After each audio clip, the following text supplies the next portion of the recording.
Workers are fired up. But union participation is still on the decline, new statistics show.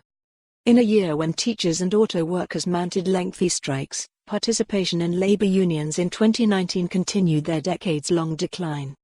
Union membership in the American workforce fell to 10.3% from 10.5% in 2018, according to statistics released by the Bureau of Labor Statistics on Wednesday.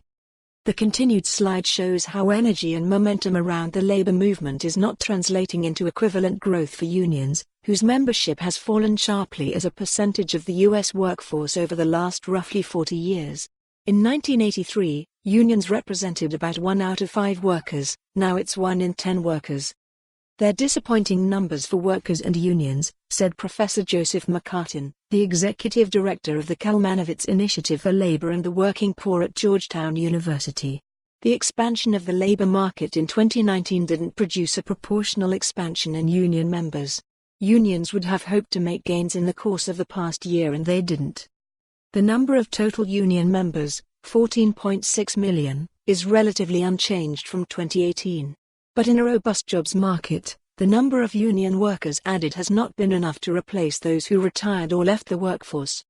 The drop in union representation in the workforce is sobering news for the labor movement, which otherwise saw an eventful year.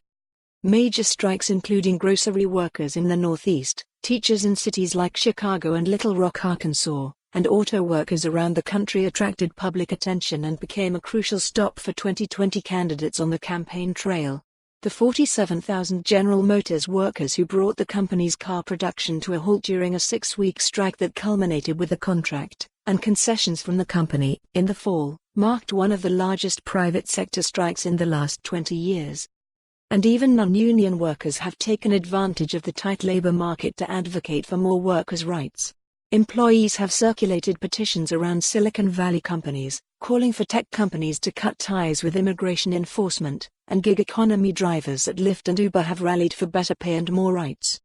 The numbers of workers who participated in large-scale strikes ballooned to 500,000 in 2018, up from 25,000 in 2017, according to the Bureau of Labor Statistics. Strike participation numbers for 2019 have yet to be released.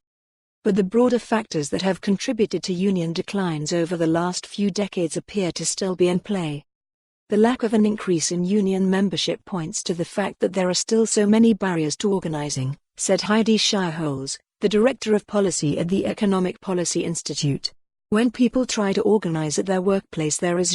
For more on this story, visit the news article link.